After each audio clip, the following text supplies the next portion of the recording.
All right, guys. So we now have close to 200 attendees. So we'll get this started.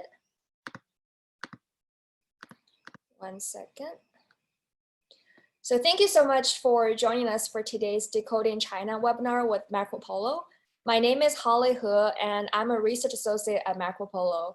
And today we'll have a very quick chat about where the Chinese economy is headed after COVID-19. But before we begin, there are some housekeeping items. If you experience any technical difficulty with Zoom, please let me know in the chat or just email me at hhe@paulsoninstitute.org. My email is in the chat as well. And if in the process of the webinar, you have any questions about the topic, you can ask it through the Q&A function that's just located at the bottom of your Zoom window. And I will sort through these questions, and the second half of the event will be dedicated to a Q&A with the panelists. And after the event, for any lingering questions, we'll open a Twitter thread for half an hour, and you can ask questions on Twitter. And our Twitter handle, which I already put in the chat, is MacroPolo China. And that's macro as in macroeconomics and polo as in Marco Polo. And I've just put the Twitter handle in the chat for all to see. So this is the first of many webinars on China that we'll be hosting in the future. And if you want to attend events similar to this one, you can get on our email list for the latest updates. So I've just put our subscription link in the chat window as well. So without further ado, let me introduce today's panelists. So we're joined today by MacroPolo's director, Damien Ma, and research fellow Houze Song, who writes our quarterly macroeconomic outlook, and he will launch an inbox-only economic product very soon. So welcome, Damien and Houze. And I will now hand this conversation over to Damien. And remember, if you have any questions you want them to answer in the Q&A, please use the Q&A function on Zoom, and I will be collecting all these questions. Thank you. Thank you, Holly. Good morning, good afternoon, or good evening, wherever you may be beaming in. We're here beaming in live from Chicago, obviously in quarantine, and we hope our quarantine is as interesting and as good as yours has been so far. Obviously, we are here trying to have a conversation about probably one of the biggest stories right now, which is the Chinese economic recovery. So before I get to that, I just want to quickly reiterate what Holly said, which is that we're going to have a discussion, and then we will also be having a moderate Q&A for about 15 or 20 minutes. And then if that is not enough, and if we didn't have a chance to address all your questions, we're also available for a live discussion on Twitter with Houze and me for about 20 minutes or 30 minutes, depending on interest. So there should be plenty of time for discussion. And the way we're going to proceed is that we're going to have, rather than a formal presentation, we're going to just have a conversation, and I'll be asking Houze some questions, and we'll have a back and forth. Hopefully that will be more engaging and interactive, and hopefully that will also lead to other questions that you may have as we're going through it. We'll have just a few very minimal visual aids, and we'll just put them up briefly to illustrate a point, and then we will kind of go back to a conversation. So that's how it's going to proceed. And so let's get the discussion started. Obviously, what we know right now is that for all intents and purposes, whether you believe in the official numbers of COVID-19 cases or mortality rates or what have you, that's a separate debate. But there are a lot of signs suggesting that Chinese is going back to normal. Chinese life is going back to normal. You're seeing supply being ramped up. You're seeing people moving around a lot more. You're seeing subways in Shanghai, 75 or 80% capacity. And of course, a major sign is that the Chinese government just announced the National People's Congress for May 22nd. So there are a lot of signs that suggests that the pandemic has passed and life is starting to resume back to normal.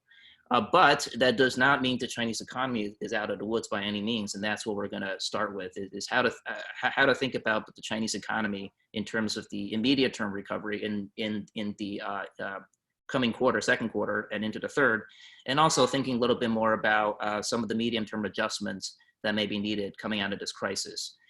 Some of this will be we will be touching on Houze's macro outlook that just came out last week or a couple weeks ago. If you haven't read it, I think Holly has sent a link in the chat function. You can digest that later or move along with us, whatever you feel like.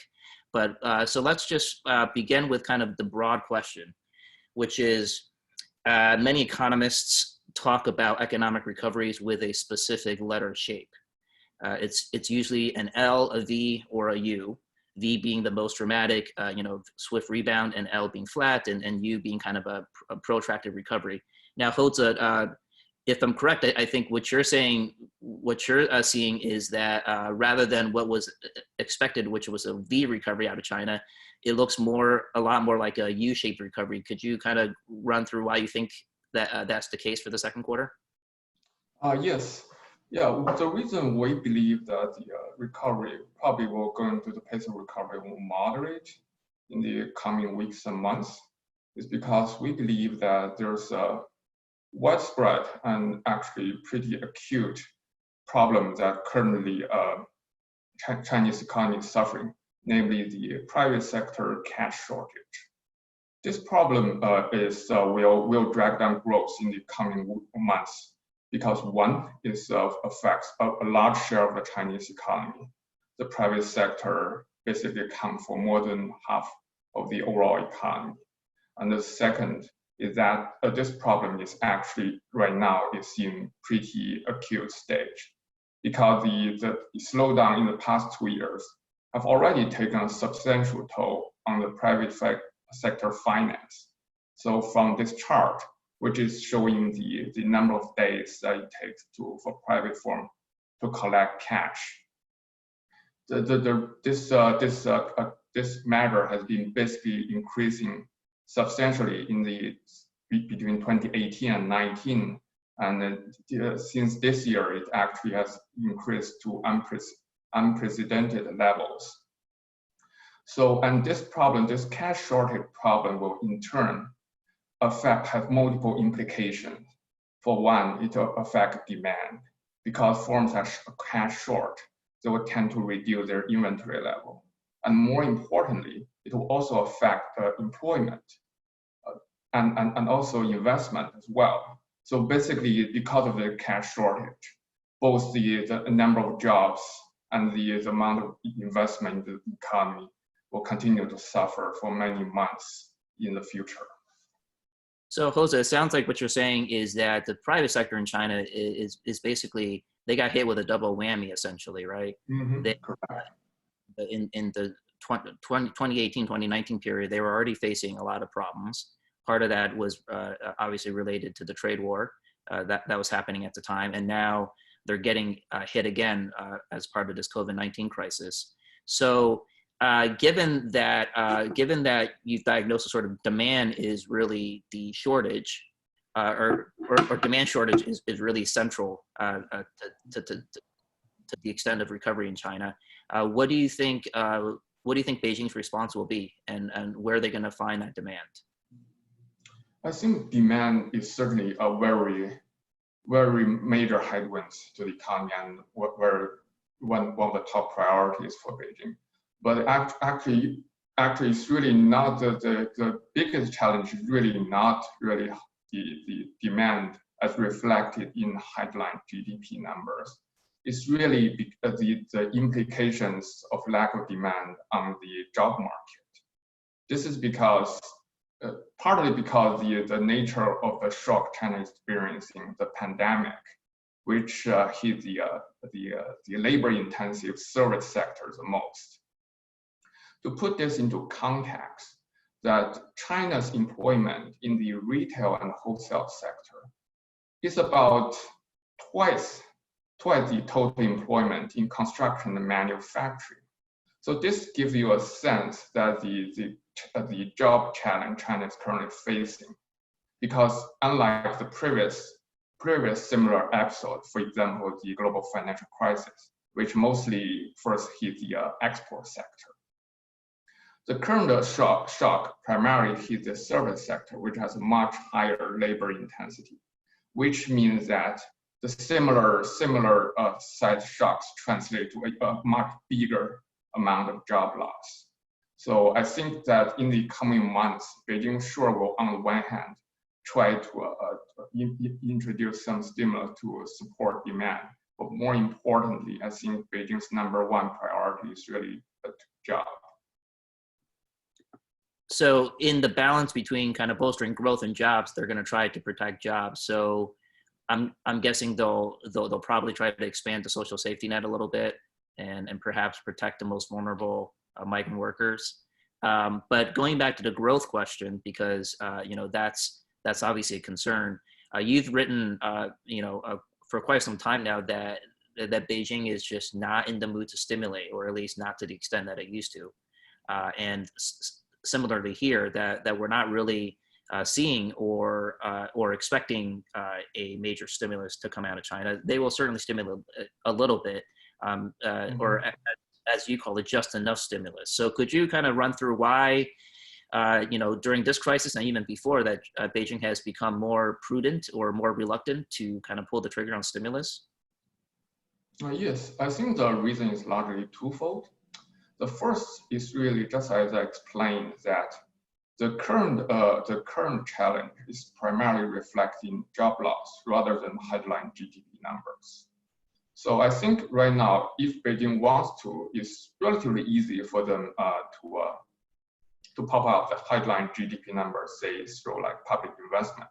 But however, we need to realize that, for example, even if that Beijing introduces another massive stimulus in the form of public investment, it will not help to create a lot of jobs. So basically that the construction boom after 2009 has cumulatively generated around like 15 million jobs. But right now, the total job loss in the Chinese economy is probably at least double the size, probably on the scale of like something like 30 million.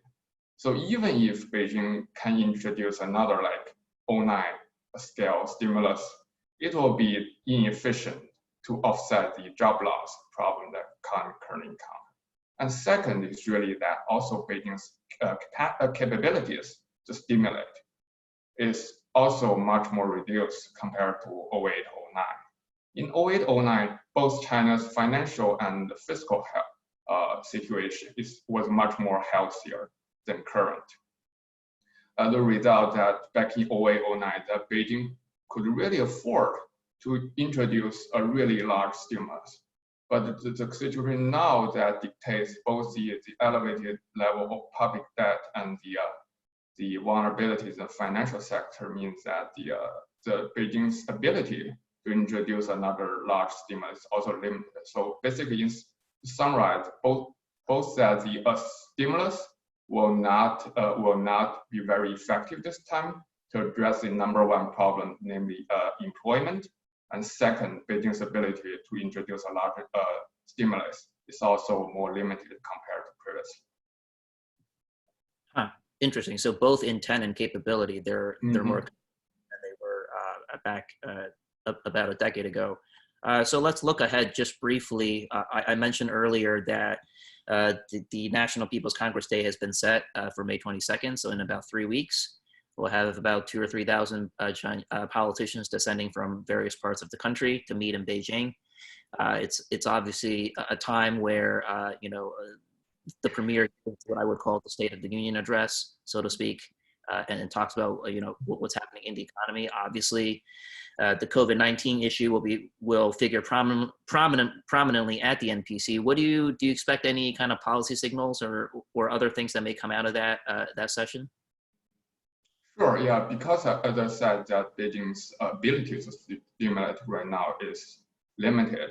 In the meantime, it probably now facing unprecedented level of challenges. So right now there's a situation of a mismatch between means and ends.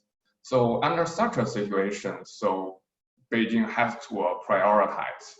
So, and I think the coming NPC will provide us with much more clarity regarding to what will be Beijing's top priority for this year. And additionally, I think another thing to watch for in the coming NPC is the growth target.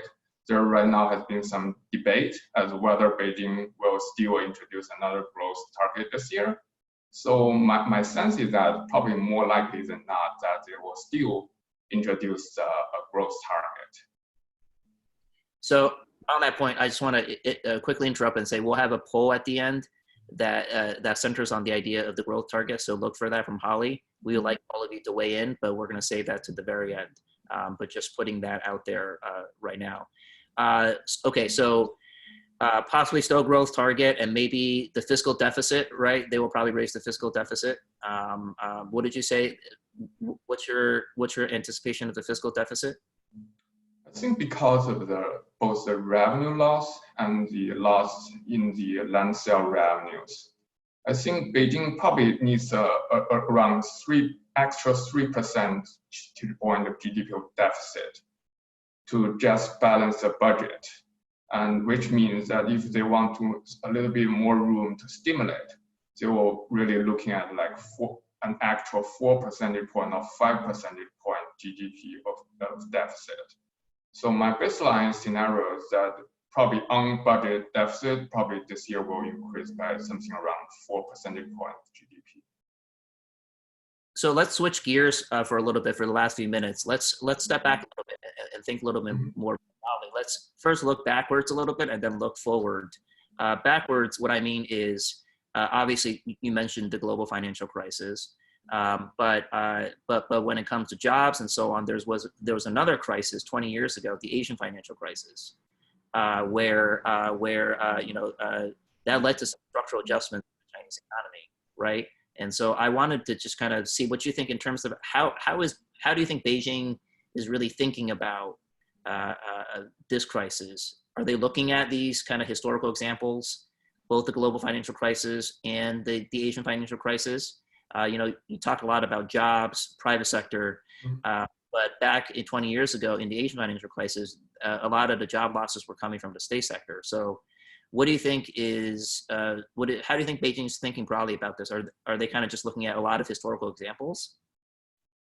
I think they probably draw some lessons from those past two episodes you just mentioned. For example, I think the one lesson is probably that in the years immediately after the Asian financial crisis, China's economy actually in pretty bad shape. That job loss has been immense, and the growth has suffered multiple year deflation. In contrast, that actually the initial few years after the global financial crisis, Chinese economy actually, judged from the headline numbers, actually in pretty good state. But afterwards, basically from 2012 to 2015-16, China has been basically suffering the consequences of the initial imprudent stimulus. So I guess probably one of the takeaways, actually we have actually seen this also reflected in the writings and speeches in some of the senior officials like Governor Yi Gang and the Vice Premier Liu He. It's really that probably the headline numbers is probably not as important as say like other indicators, say like productivities. So one interesting thing is that actually Governor Yi Gang, back in the early 2000s, he already wrote in a paper paper on China's growth slowdown in the late 90s. And one of the key takeaways from his paper is really that the headline number matters not as important as productivity. So we don't know whether that Beijing will follow this, although there are really both Governor Yi Gang and Vice Premier Liu and a few other senior officials that clearly hold this view. Intention is really hard to tell. So although we can say maybe on the margins, the experience of the two episodes, maybe on the margins will make Beijing less inclined to introduce stimulus. But I think also if you just look at the constraints on Beijing, for example, the Beijing's abilities to stimulate, I think here is much more clear picture that really Beijing's capability to stimulate is now much more reduced compared to 08, 09, which means that probably so given that the situation, given the constraints on Beijing's ability to stimulate, I think so there's probably a similarity here right now with the late 90s, another episode when Beijing's capability is kind of like insufficient to meet the challenge. And probably and as a result, we just from the last chart, we have seen that because Beijing's inability to continue to pop up those zombie SOEs in the late 90s, there have been a massive scale of SOE closed down. So my guess is that this time in the coming few years, we may see not as large, but a quite substantial consolidation in the state sector. So it sounds like perhaps one silver lining too is that, I mean, you didn't talk about it directly, but you might be able, you're probably going to see more bankruptcies too, right? That they're going to be more tolerant of bankruptcies, both in the private sector, probably also in the private sector, just because they can't hold the line. And I think you mentioned too earlier that there's also the government concerned about a massive moral hazard problem. And so tolerating bankruptcies is potentially kind of a silver lining to kind of mitigate the moral hazard problem in the system. So, you know, we are, I think in the interest of time, we are gonna try to turn it over to all of you now with Holly. But let me just first see, I don't know if you can see the results of the poll, which is will China abandon a specific growth target in the 14th five-year plan? 70% of you said they will not abandon it, meaning there will still be a target in the 14th five-year plan, and 30% of you said yes. So given that the 14th five-year plan will drop sometime later this year, we will see if whether the 70% are right or the 30% are right. But thank you for conducting that. But it sounds like most of you think that the growth target will remain intact. With that, I'll turn it over to Holly, who's been curating questions and collecting things from you. So Holly, take it away, and we will. And you can direct it to you know, either Houze or me or both of us, however you choose. Great, thanks everyone. I think we now have around 30 questions, but in the interest of time, I will select 5 to 7 questions. And I will also put the selected questions in the chat so everybody can see it. So let's see.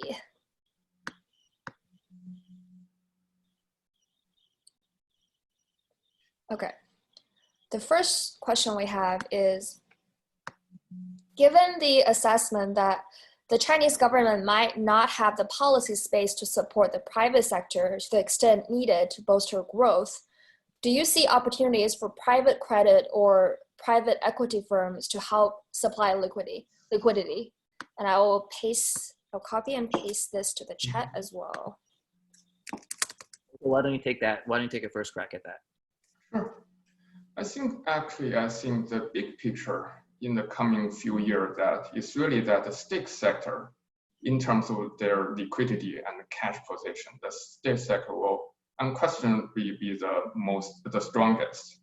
And and beside that, probably a few like large private firms, like say like Alibaba scale firms, they'll probably have enough cash to do some acquisitions, acquire some of the cash strained forms. So, but still, by and large, I think that probably just as indicated by what happened in the past 2 years. So, probably in the coming few years, the majority of the acquisition or the liquidity support will coming from the state sector. So, but that said, I think that the size of the state sector, the potential expansion of the state sector, not necessarily translate into a stronger state sector, because one takeaway, one lesson from 08, 09 is really that if you look at in the long term, the state sector expansion, especially those type like debt finance imprudent expansion, actually in the long term is actually really, this should be seen as liabilities rather than asset to the state, and liabilities really in the literal sense.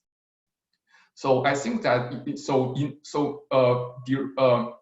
we will probably see some state sector expansions in the coming few years, but still I think in the long run that this expansion probably will be temporary, and I don't hold the view that probably this will mark a turn in that state sector will regain this dominance in the Chinese economy. Great. Damien, do you have anything to add? No, I think Houze covered it well. So question number 2. Great. So question number 2, what is your assessment of the real unemployment rate in China right now? There was a report saying that as much as 70 million people in China lost their jobs in the first quarter. So that roughly makes the unemployment rate be about 20.5%. And this is a question directed at Houze. Mm-hmm. Okay, yeah, I have seen that report. So I think that their ideas are probably in the right direction, but there's probably there is a very rough estimate. So my guess is that the numbers probably overestimate a little bit, but I think that still, I think the true unemployment is probably in the double digit, above 10%. So I have done some very conservative estimate of the impact of the growth slowdown in the past 2 years. And my very conservative estimate suggests that in the past 2 years, that the slowdown in the past 2 years already costs at least 5 to 6 million rural migrant jobs. So right now we are probably the true side of the rural migrant unemployment is probably more than 10 million. That's for sure. Great. Moving on to the third question here. Do you think the impact of COVID-19 on the economy will significantly increase the risks of the corporate debt crisis? Okay, I'll just read first. Okay, I think I'm not that concerned about near-term outlook of China's financial stability, in the sense that usually the financial crisis, whether in China or other emerging countries, there is a necessary condition, which is a tightening in the US. So basically, when Fed signal that it's probably going to tightening in the future, that will usually cause both a tightening in the global financial crisis, and which will in turn will trigger some of the vulnerabilities in some of the emerging and developing economies. So, and right now, I don't think that the US Fed will tighten anytime soon. So I think so that means that for example, in the next 12 months, I think China's financial situation is probably manageable, and I don't think that an immediate financial crisis or a large-scale corporate default will happen. So I agree with that, but can I pull the thread a little bit further? Because I think when we talk about that, China right now is juggling a lot of different priorities, and there's some immediate challenges, and there's some medium term, and there's longer term. So we went into this crisis with a very aggressive deleveraging campaign that's been going on for a few years. Mm-hmm.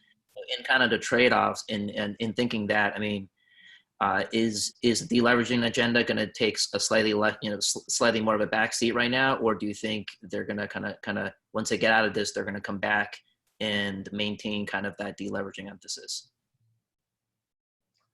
Yeah, I think the key reasons that why Beijing pursued deleveraging back in 17, 18 is really not that that if the situation is not contained, that Chinese economy will enter a financial crisis in a few months or quarters. It's really that if this trend left uncontained, that in a few years, that Chinese economy will in really, really risky situation. So China's financial situation, in my opinion, there has never been a question that the crisis might happen. Like, let's say in the immediate term, the risk is always on the longer term horizon. So which means that both the temporary postponing of the leveraging or maybe the current releveraging, the implication for the near term financial stability is probably minimal. That's my view. Great. And we're getting a lot of questions on the Belt and Road Initiative. So I'm just going to synthesize them and ask them as one question here. So in general, what do you guys think, what are the ways in which the COVID-19 pandemic could affect the pace at which the Belt and Road Initiative progresses with China and also among participating countries? Yeah. You want to wait? Mm-hmm. I can try to weigh in a little bit on that. I think it's important to understand that the Belt and Road Initiative was never really, I'm just seeing some of the chats, it's never meant as a kind of a driver of growth per se, or at least not in the immediate term. It's a fairly longer term strategy, and it's an all-encompassing thing that is, it's a lot of different pieces. To me, the BRI is more of an idea than anything else. And so a lot of things can fall under the BRI, but I think whether specific projects will slow down, probably, especially given what happens with certain state firms that are being that are participating. But I think that's at the corporate level, depending on the state-owned enterprise or depending on the private firm that's involved in a particular project. But I think the broader intent and strategy behind BRI, which is to build markets and build linkages to the west of China, all the way to Europe. I'm talking about the land one, not the maritime one. I think that will continue to hold. I think China will continue to hopefully, sell into the European market, and so that particular kind of way of linkage is not going away, even if specific projects will slow down. You can call it BRI, you can call it something else, but I think the idea behind it is to create a more integrated market west of China. That strategy itself is not going to be deprioritized as a matter of strategy, even if in the immediate term certain projects get mothballed or slow down a little bit. I just want to add one point, is that from the data, I think that China's overseas investment tend to be pro-cyclical rather than counter-cyclical, which means that during the current downturn, that China's overseas investment probably will see retrench rather than a growth. And there may be more, there may be some more place in the energy sector given the volatility in the oil markets. And so, I think that's certainly possible, especially given, the Mideast is also part of BRI. So there's a lot of ways to look at that, but I would, I wouldn't expect BRI to kind of just be abandoned, even if things. No, yeah. Okay, great. And we have maybe room for 2 more questions. And as you see in the chat, if there's any questions unanswered from this webinar, after the webinar, you can go to our Twitter, where we already tweeted this thread where Houze will also be answering questions live for another 30 minutes after the webinar. So the next question is... Holly, we're going to ask 3 questions together and then we'll just answer questions. Okay.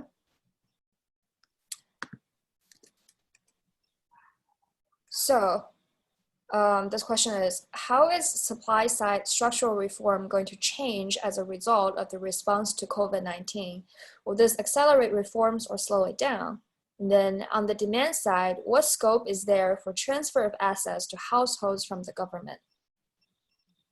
And then I also have another question, I think that's more directed at Damien.